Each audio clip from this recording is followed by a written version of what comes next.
Bismillahirrahmanirrahim. Assalamualaikum warahmatullahi wabarakatuh. Good morning, dear student. Hope you all are fine by the grace of Allah Almighty.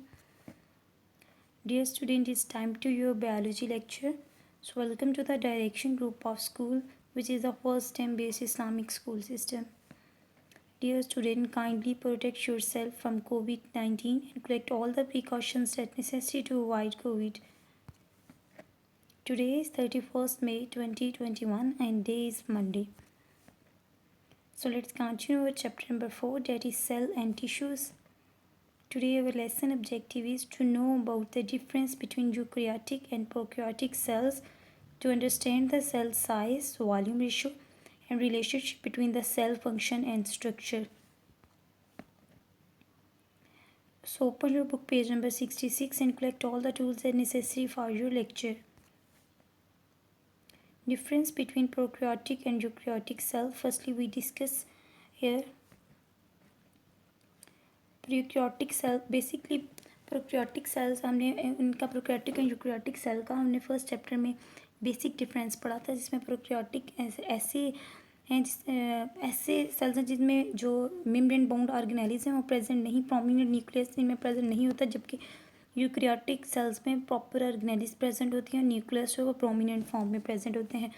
इसका difference clear करने के लिए हम एक diagram देखेंगे. उससे पहले हम देखते हैं प्रोकैरियोटिक में प्रो का मीन होता है before, carry mean nucleus and otic mean ऐसे सेल्स जो यानी एवोल्यूशन से पहले, जब न्यूक्लियस की एवोल्यूशन से पहले पाए जाते थे, जबकि यूकैरियोटिक में यू का मतलब true and kary mean nucleus, otic mean cell. Eukaryotic cells ऐसे सेल जिसमें प्रोमिनेंट न्यूक्लियस प्रेजेंट होता है. Let's see this diagram. The diagram of a bacterial cell and a plant cell. Bacterial cell, this one is a prokaryotic cell and plant cell is a eukaryotic cell. सबसे पहले हम अगर इसमें देखते हैं cell wall की composition, तो जो सेल वॉल है इनमें प्रेजेंट इसमें प्रॉपर जो मेम्ब्रेन बाउंड ऑर्गेनेल्स हैं वो यूकैरियोटिक सेल्स में प्रेजेंट है. जबकि इसमें अगर हम मेम्ब्रेन ऑर्गेनेल्स जो हैं यूकैरियोटिक सेल में वो mitochondria, Golgi apparatus, endoplasmic reticulum वगैरह जो है ये प्रॉपरली प्रेजेंट है, जबकि जो प्रोकैरियोटिक सेल है इसमें ये वाली ऑर्गेनेल्स प्रेजेंट नहीं है. जो राइबोसोम्स हैं यूकैरियोटिक सेल का ये लार्ज इन साइज़ है as compare to prokaryotic cell के. देखिए अगर राइबोसोम्स हैं ये लार्ज साइज़ में है, और जबकि यूकैरियोटिक सेल में लार्ज है, प्रोकैरियोटिक सेल में स्मॉल है. अगर हम इन दोनों के साइज़ की भी बात करें तो यूकैरियोटिक सेल्स जो हैं वो 10 टाइम्स ग्रेटर हैं देन प्रोकैरियोटिक सेल्स में. ये देखिए अगर इसका न्यूक्लियस है जो यूकैरियोटिक सेल का ये प्रॉपर है जिसमें क्रोमोसोम्स प्रेजेंट है, जबकि प्रोकैरियोटिक सेल में ये न्यूक्लियस न्यूक्लियोइड की फॉर्म में ये प्रॉपर नहीं है, ये एक वैसे ही प्रेजेंट है, ये साइटोप्लाज्म में फ्लॉट हो रहा होता है और इसके रीजन को हम न्यूक्लियोइड कहते हैं.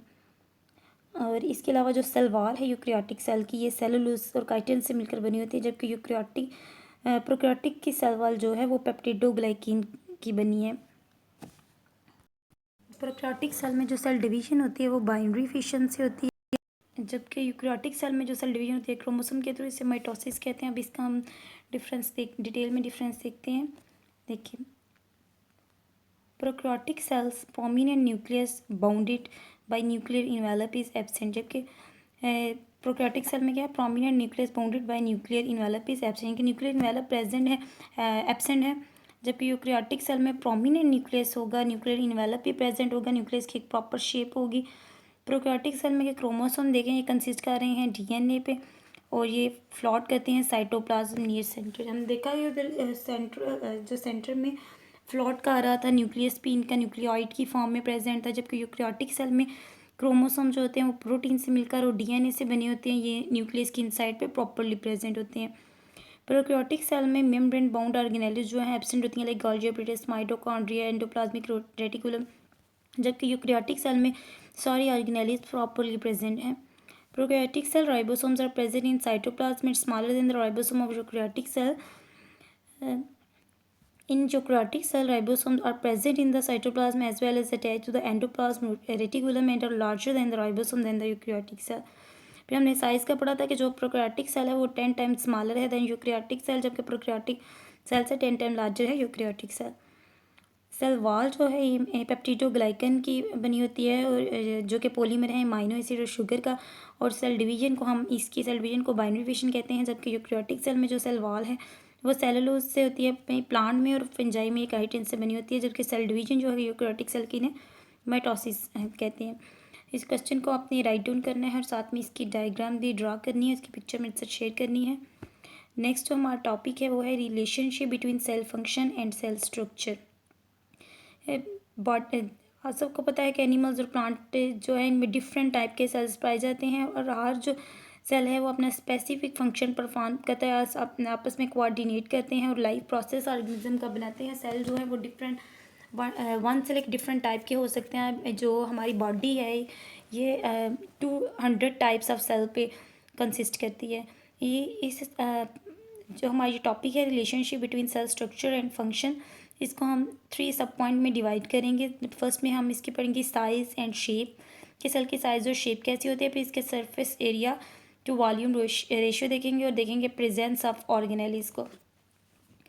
अगर हम साइज़ एंड शेप देखते हैं तो इसमें रेड ब्लड सेल्स प्रेजेंट होते हैं। रेड ब्लड सेल्स क्या होते हैं, जो राउंड होते हैं, जिस शेप होते हैं, ये क्या करते हैं, कमोडेट करते हैं हेमोग्लोबिन को, जो कि और इसके अलावा ये जो ऑक्सीजन होती है ब्लड में, ऑक्सीजन का रोल होता है वो भी करते हैं। ये आपको फर्स्ट वन पे जो है वो रेड ब्लड सेल्स नज़र आ रहे हैं ये हेमोग्लोबिन को कमोडेट करते हैं। अभी अपने स्ट्रक्चर के अकॉर्डिंग फंक्शन परफॉर्म करते हैं। कि नर्व सेल जो हैं वो सेकेंडली जो नर्व सेल की डायग्राम ये लॉन्ग हैं, ये क्या करते हैं कि मैं लॉन्ग क्या ये होता है कि इजीली जो है मैसेज को ट्रांसफ़र कर लेते हैं, कैरी कर लेते हैं, ये ट्रांसमिट करते हैं नर्व इम्पल्सिस को।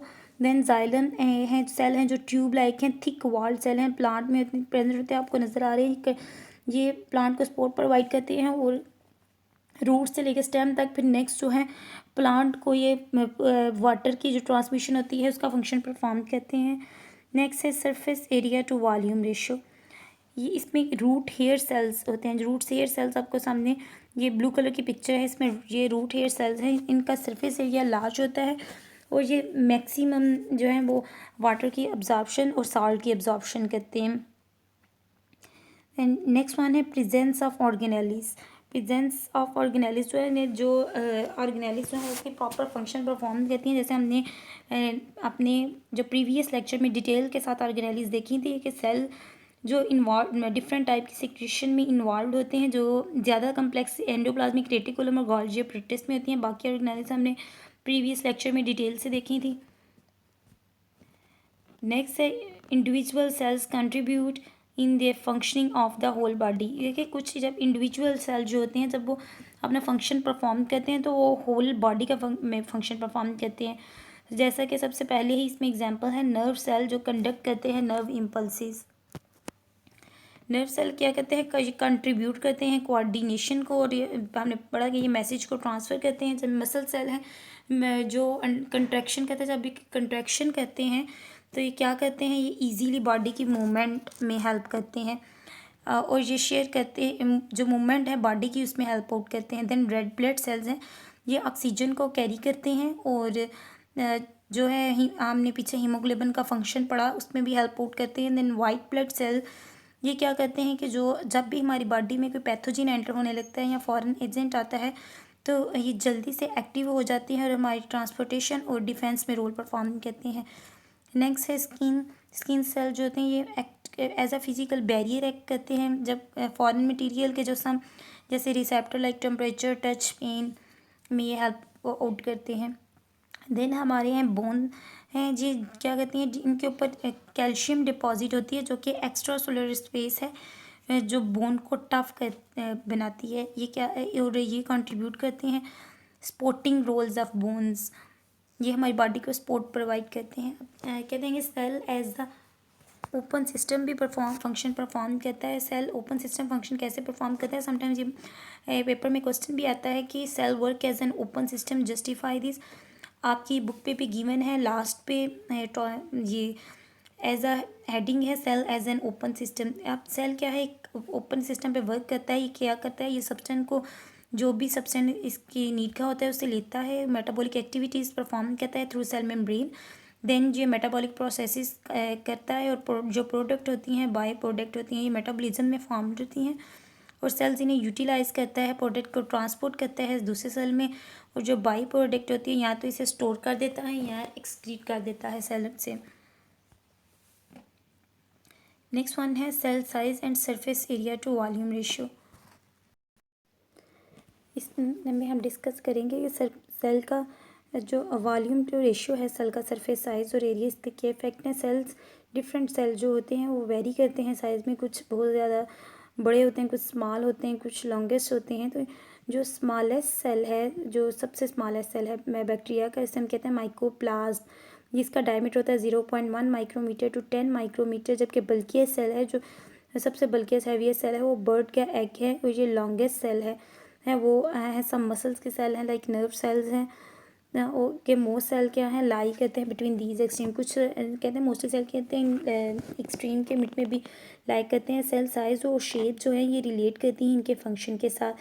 लाइक अगर फर्स्ट वन पे हम देखें, बल्कियस्ट एग भी सबसे बर्ड्स का एग है, वो बल्कि है क्यों है कि वो कंटेन करता है large amount of nutrient for their developing there young ones. जबकि लॉन्ग मसल्स जो हैं सेल, ये एफिशिएंट होते हैं pulling different body parts together. Lengthy जो है वो नर्व सेल हैं।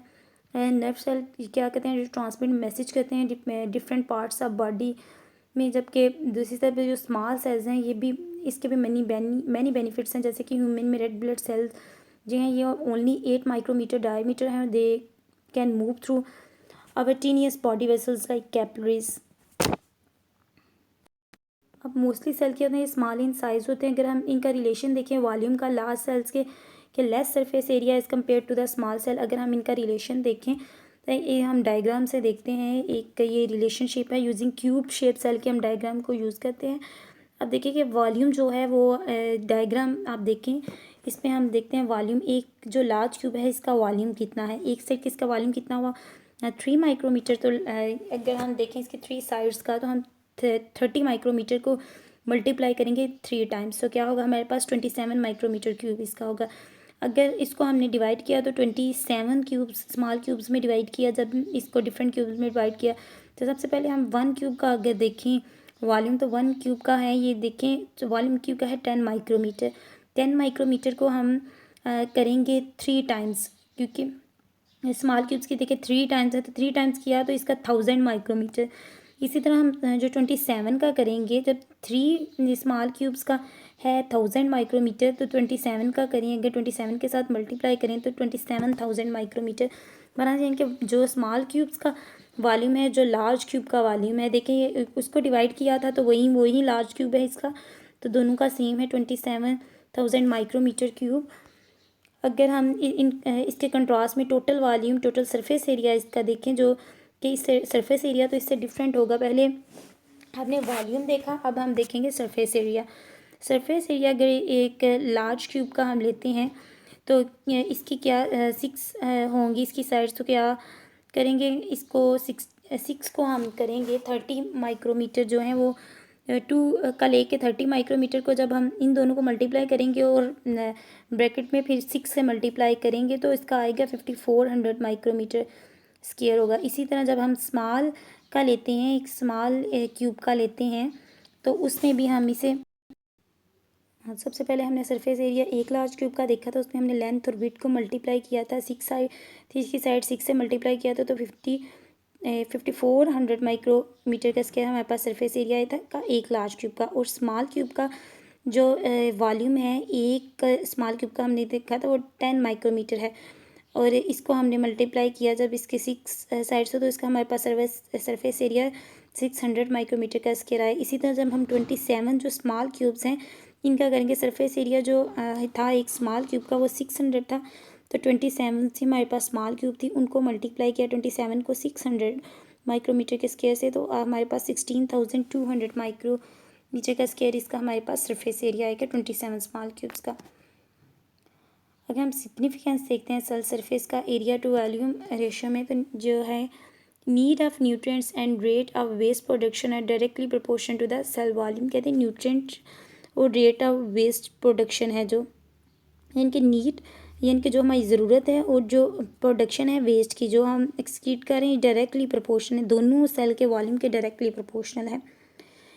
जबकि cell take up nutrient and excrete waste through its surface cell membrane, so large volume cell demand a large surface area. कहते हैं जो टेकअप, जो फूड की टेकअप होती है और एक्सक्रीशन करती है थ्रू सेल के, इसका जो मेम्ब्रेन का जो सरफेस है, ये सेल का सरफेस एरिया है, ये भी जिनकी जितनी ज़्यादा एक्सक्रीट होगी, न्यूट्रिएंट एंटर होंगी, उतना ही सरफेस एरिया रिक्वायर होगा।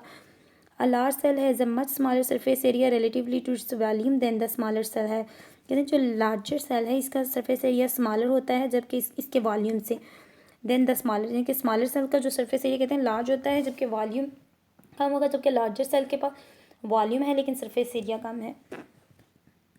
Thus we conclude that membranes of small cells can serve their volume more easily than the membrane of a large cell। कहते हैं इसलिए इस कंक्लूजन पे कि जो स्मॉल सेल जो होते हैं वो सर्व करते हैं, स्मॉल सेल जो होते हैं उनका वॉल्यूम मोर इजीली होता है than the membrane of large cell, के जिनके जो स्मॉल सेल्स होगा उनका वॉल्यूम जो है इजीली डिटरमिन होता है as compare to large cell. इसका मतलब ये हुआ कि जो छोटे सेल में जो स्मॉल सेल्स हैं इनकी मेम्ब्रेन जो ज़्यादा एफिशिएंट होती हैं और ये ईजीली जो सराउंडिंग से मटेरियल को अब्जॉर्ब भी कर लेती हैं, एक्सक्रीट आउट भी करती हैं। ओके स्टूडेंट, जो homework task is read out understand the lecture, learn and write the answer of following question, differentiate between eukaryotic and prokaryotic cell, also draw diagram. आपने डिफरेंस लिखना है और साथ डायग्राम भी ड्रा करनी है। और सेकंड जो है वो शॉर्ट क्वेश्चन है, cell work as an open system, justify it. और ये जो आपका लेक्चर है हमने पढ़ा सेल का size, surface area, volume ratio पढ़ी है और सेल कैसे फंक्शन परफॉर्म कर रहे हैं। ये एमसीक्यूज़ के रिलेटेड आपका बहुत इंपॉर्टेंट लेक्चर है, आपने इसे अच्छे से पढ़ना है और लर्न करना है। Okay student, today your lecture is end here, take care of yourself, stay home, stay safe, अल्लाह हाफिज़।